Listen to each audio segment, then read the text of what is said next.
Car मैं दिलीप। आपने Trump की कैबिनेट का वीडियो ज़रूर देखा होगा, और अगर नहीं देखा तो इस वीडियो में ज़रूर देखिए, क्योंकि उसमें सिर्फ मीटिंग नहीं बल्कि दुनिया की हकीकत छुपी हुई है।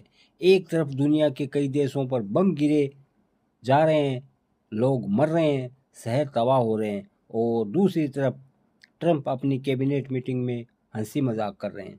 बिल्कुल रिलैक्स दिख रहे हैं, जैसे कुछ हुआ ही नहीं। वो मजाक में कहते हैं कि उन्हें लगा था तेल के दाम बढ़ेंगे और बाजार और भी गिरेगा, और पूरा कमरा हंस पड़ता है। कोई कहता है वेनेजुएला में उनकी मूर्ति लगने वाली है, तो ट्रंप खुश हो जाते हैं। ज़रा सोचिए, दुनिया जल रही है और नेता मजाक कर रहे हैं। युद्ध की सच्चाई ये है कि ईरान और इजराइल के बीच लगातार मिसाइलें दागी जा रही है। सैकड़ों मिसाइलें छोड़ी जा चुकी है, हजारों लोग घायल हैं, और हालात दिन ब दिन बिगड़ते जा रहे हैं। इजराइल की सुरक्षा भी कमज़ोर पड़ती दिख रही है। इंटरसेप्टर कम हो रहे हैं और मिसाइलें डिफेंस सिस्टम को पार कर रही है। कई शहर इस हमले से प्रभावित हो चुके हैं। उधर ईरान भी पीछे हटने के मूड में नहीं है। वह लगातार नए सैनिक भर्ती कर रहा है और साफ कह रहा है कि अगर ज़मीन पर युद्ध हुआ तो लड़ाई लंबी चलेगी। अब बात अमेरिका की करें तो ट्रंप के बयान बार बार बदले जा रहे हैं। कभी कहते हैं 27 मार्च तक हमला नहीं होगा, फिर कहते हैं 6 अप्रैल तक टाल दिया गया है। कभी कहते हैं ईरान ने रिक्वेस्ट की, जबकि हकीकत कुछ और होती है। इससे साफ लगता है कि बातचीत से ज़्यादा खेल रणनीति का चल रहा है, और युद्ध खत्म करने की कोई जल्दी नहीं है। खाड़ी देशों की स्थिति और भी उलझी हुई है। यूएई, सऊदी अरब और कतर, सबकी अलग अलग राय है। कोई युद्ध में उतरने को तैयार है, कोई इससे दूर रहना चाहता है। यानी दुनिया एकजुट नहीं है, बल्कि अलग अलग हिस्सों में बंटी हुई है।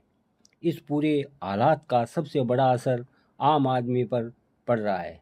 भारत में ही देख लीजिए, तेल के दाम बढ़ने का खतरा है, बाजार गिर रहा है, और लाखों करोड़ों का नुकसान हो चुका है।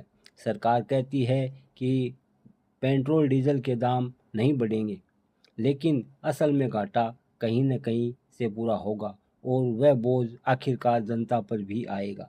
कच्चे तेल की कीमत लगातार बढ़ रही है, और अगर यही हाल रहा तो आने वाले समय में स्थिति और गंभीर हो सकती है।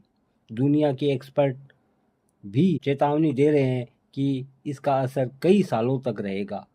अब इससे बड़ा सवाल ये है कि क्या ये युद्ध सच में ख़त्म करने के लिए लड़ा जा रहा है, या इसके पीछे कोई और बड़ी रणनीति है। क्योंकि जिस तरह से बड़े देश इस तबाही को नज़रअंदाज कर रहे हैं, उससे लगता है कि खेल सिर्फ ज़मीन का नहीं बल्कि पावर, पैसा और कंट्रोल का है।